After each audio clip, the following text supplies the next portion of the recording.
halangan terberat sebenarnya bukan naik gunungnya, tapi kemarin kita menempuh perjalanan 18 jam. Dan itu luar biasa, udah gelap. Saya juga sebenarnya takut gelap. Bener-bener takut banget sama gelap, dan kita kadang-kadang suka ngerasa ada ngeliat sekelebat gitu lah, tapi diem aja sebenarnya sih daripada kita ngeliat yang lain pada takut kan ya. Terus lampu senter mati, itu yang paling parah banget karena kan gelap, terus ngeliat kanan kiri, oh my god gitu ya. Tapi ya alhamdulillah gitu, panitianya juga punya banyak persiapan, berpengalaman, dan akhirnya kita selamat. Intinya sih gitu aja.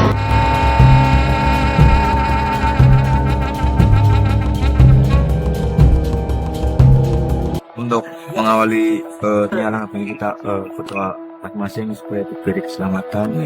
Amin. Lalu semangat berdoa mulai. Selamat. Terus bang sampai ujung. Gimana bang? Sampai nggak bang? Cerita tentang Torengan Keraton ini selalu dikaitkan dengan cerita Suara Gamelan. Yang tidak terlihat juga jin, raksasa.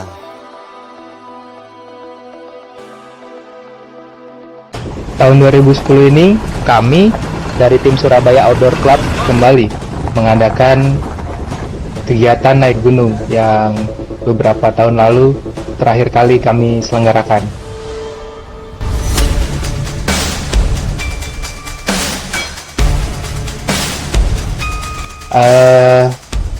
Acara naik gunung ini kami beri nama Ekspedisi Puspalangkah Puncak Merapi Ungup-Ungup.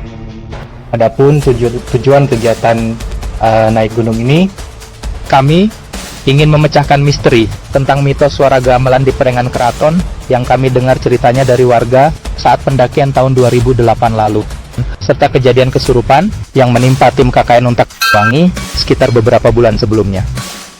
Sebelum kami memulai ekspedisi ini, kami harus bertemu dengan salah seorang juru kunci yang dipercaya sebagai juru rawat yang tinggal di Afdeling Sebani. Ternyata sih tangan alami tanduran ini.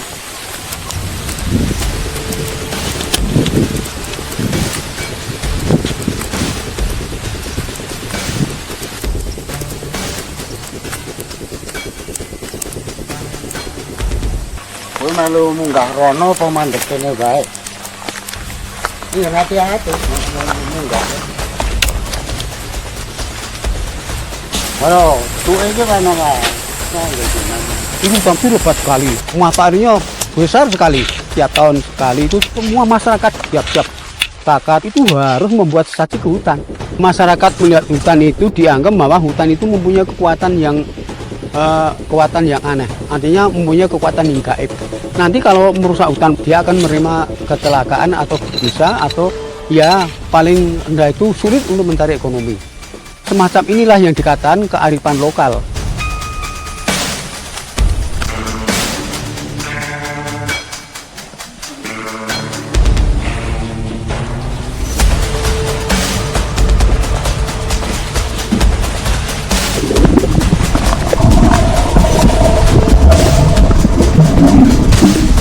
Naik gunung kali ini kami mengambil rute awal dari Afdeling Tetelan, kemudian kami bergerak menuju petak 5.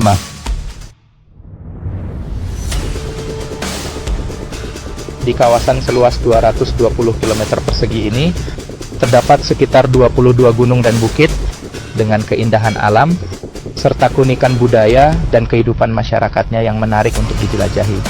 Dari sisa letusan Gunung Ijen Purba yang terjadi puluhan ribu tahun yang lalu telah meninggalkan jejak morfologi serta lekukan topografi yang cukup unik.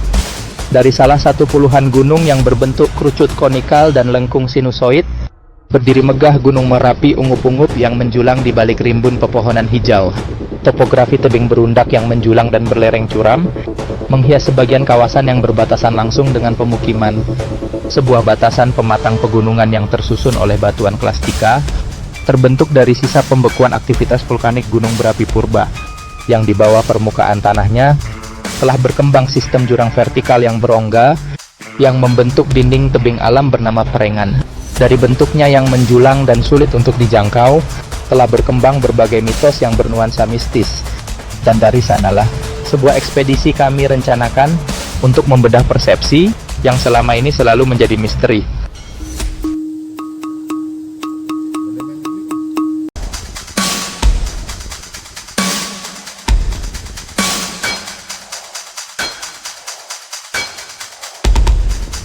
Tahun 2010 ini, kami dari tim Surabaya Outdoor Club kembali mengadakan kegiatan naik gunung yang beberapa tahun lalu terakhir kali kami selenggarakan.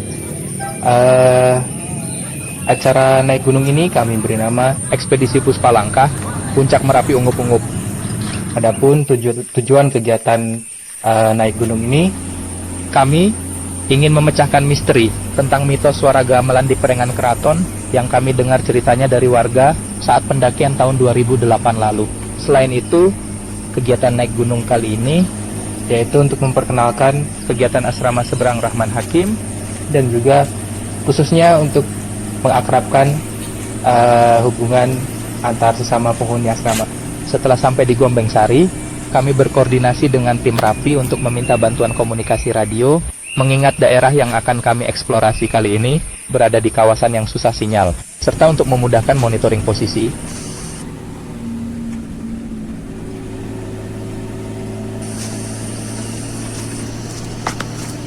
Acara naik gunung kali ini, kami mengambil rute awal dari Afdeling Tetelan, kemudian kami bergerak menuju Petak 5.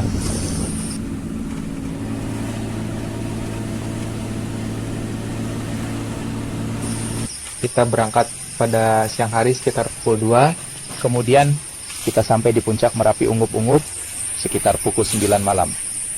Kita berkemah di sana. Kita sampai puncak gunung. Di sini di kawah. Liwati kono. Kita kan keras langsung wae. Kemudian siang harinya kita mengambil rute pulang dari Kawah Bulan Sabit. Kita melewati sisi utara Kawah Lawang Bayu, kemudian menyusuri bekas Sungai Gondomangu, lalu berpindah jalur ke kiri sepanjang 300 meter untuk berpindah gunung. Kita turun ke Puncak Ijen setelah melihat kawah. Kemudian setelah itu kita melewati pondok irigasi. Setelah itu kita lewat pos Paltuling. Setelah itu kita lanjut melalui air terjun panas di Banyu Pahit, dan sampailah kita melewati pertigaan Kawah Wurung, dan perjalanan kami berakhir Margahayu Kalianyar.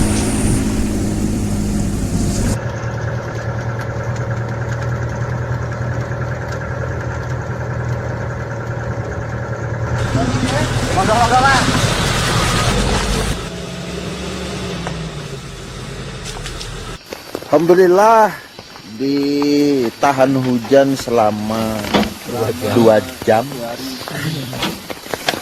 Pripun Mas?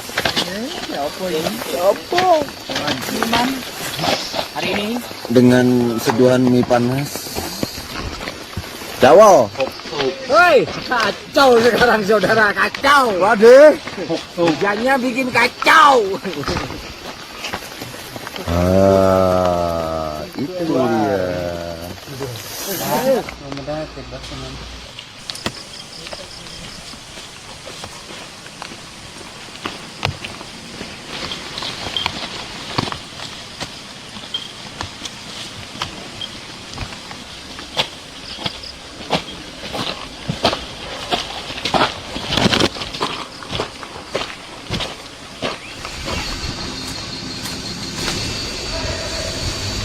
Di salah satu sudut perkebunan tua ini, terdapat sebuah tebing jurang yang megah, yang selama puluhan tahun tertutup oleh semak belukar. Tidak ada jalur resmi dan setapak tegas yang terbuka. Hanya juru kunci dan pencari kayu yang sekali-kali pergi ke arah sana. Dan hari ini, kami akan datang untuk menuntaskan rasa penasaran yang muncul 2 tahun silam. Setelah mengurus registrasi dan perizinan, kami melaju melewati beberapa pabrik pengolahan kopi dan karet, lalu memasuki kawasan perkebunan yang luas melintasi daratan lembah Merapi Ungup-Ungup. Kami beristirahat sejenak di Afdeling Joyo Binangun, sebelum melanjutkan perjalanan menuju Tetelan untuk melakukan persiapan pendakian.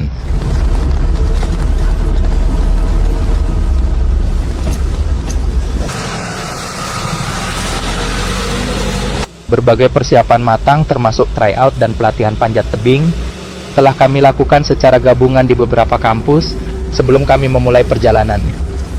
Kegiatan ekspedisi yang kami lakukan kali ini terdiri dari gabungan mahasiswa tingkat akhir sebagai panitia, serta mahasiswa baru yang kami rekrut untuk mengikuti pendidikan dasar sebagai bagian dari pengukuhan anggota baru, sekaligus untuk regenerasi kepengurusan organisasi.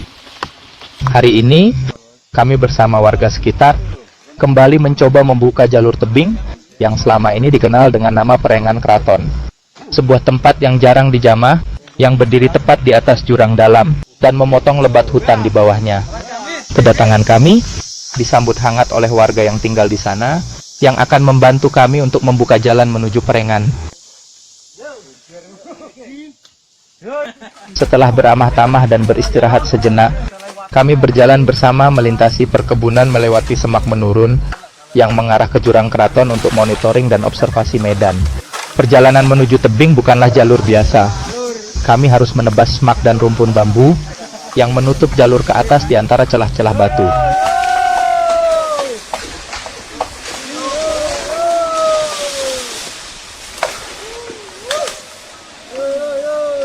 Setelah setapak jalur mulai terbuka, kami berjalan menyusuri bibir jurang dengan dinding batu menjulang di samping lembah yang hampa. Sementara tanah rapuh dan rintangan akar yang mengikat batu membuat kami harus menghitung langkah dan menjaga fokus. Di beberapa bagian, kami melakukan scrambling dengan memanfaatkan celah batu sebagai handhold dan pijakan kecil sebagai foothold agar langkah kami tetap stabil.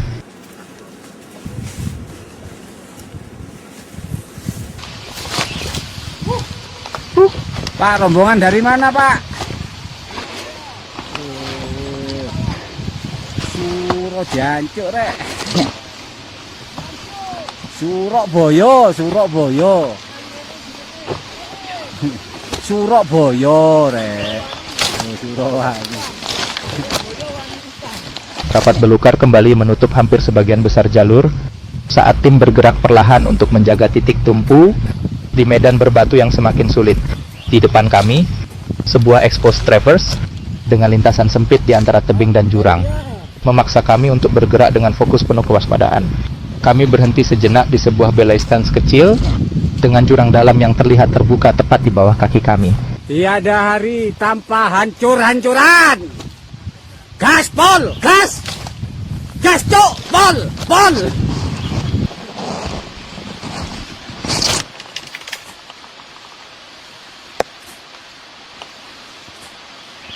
Halo! Dari posisi ini, hutan di dasar tebing tampak seperti karpet hijau yang luas, dengan suara dedaunan yang bergesekan karena tersapu oleh angin lembah.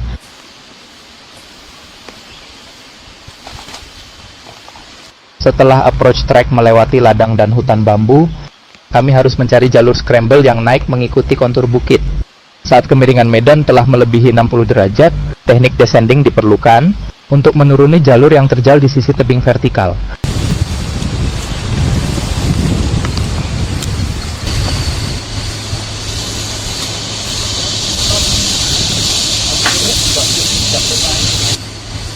Menghadapi kondisi tersebut, satu set karmantel statis kami persiapkan untuk keselamatan, lalu mengikatkannya pada sebatang pohon besar yang tumbuh kuat di pinggir tebing. Kami berdiri di bibir batuan, membalikan badan membelakangi jurang, lalu menjadikan tali sebagai penopang beban. Dengan memanfaatkan tali sebagai pengaman, kami saling bergantian turun mundur perlahan dengan menimbang setiap langkah kaki untuk menjaga keseimbangan. Beberapa langkah berikutnya, dinding batu tidak lagi bersentuhan dengan kaki secara penuh.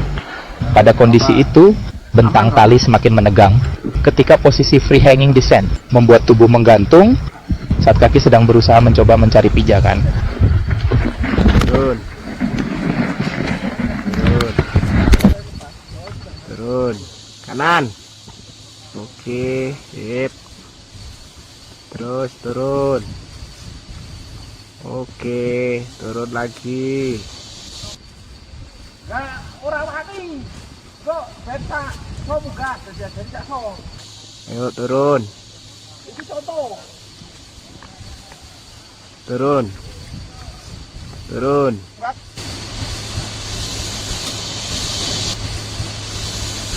Ketika semak mulai terbuka, wajah asli tebing akhirnya terlihat jelas. Kami berjalan di samping tebing yang menjulang hampir vertikal, menyusuri dinding andesit yang gagah membentuk busur melintang.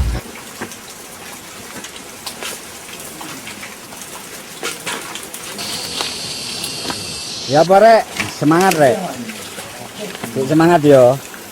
Jalur pendakian Merapi Ungup-Ungup ini pertama kali dirintis oleh tim Patagauntak Surabaya sekitar tahun 2000 lalu. Jalur pendakian ini sengaja kami pilih, karena kami ingin meninggalkan kesan yang tidak terlupakan kepada penghuni asrama dengan mendaki gunung bersama di jalur pendakian yang jarang dilalui oleh para pendaki. Selain itu, saat kami mendaki pada bulan Oktober tahun 2008 lalu, kami mendengar adanya mitos suara gamelan di Perengan Keraton, serta kejadian kesurupan yang menimpa tim KKN Untak Banyuwangi sekitar beberapa bulan sebelumnya. Sebelum kami memulai ekspedisi ini, kami harus bertemu dengan salah seorang juru kunci yang dipercaya sebagai juru rawat yang tinggal di Afdeling Sebani. Dari penuturan beliau, suatu tahun, ketika kemarau panjang terjadi di kampung terjauh dari kantor perkebunan, memaksa penduduk untuk menjelajah mencari sumber mata air sampai ke atas hutan. Kegiatan itu biasa mereka sebut dengan mendarung, selayaknya warga darungan yang bekerja dan tinggal di tengah hutan. Saat mereka menjelajah lembah mencari sumber mata air, terdengar sayup-sayup suara yang menyerupai denting gamelan. Dan dari kejauhan belantara, terlihat sebuah tebing yang panjang terbentang, yang tampak kokoh menyerupai dinding keraton. Tebing itu terhalang oleh sebuah jurang, yang dalam bahasa dialek mereka sehari-hari, mereka menyebut jurang dengan kata Perengan.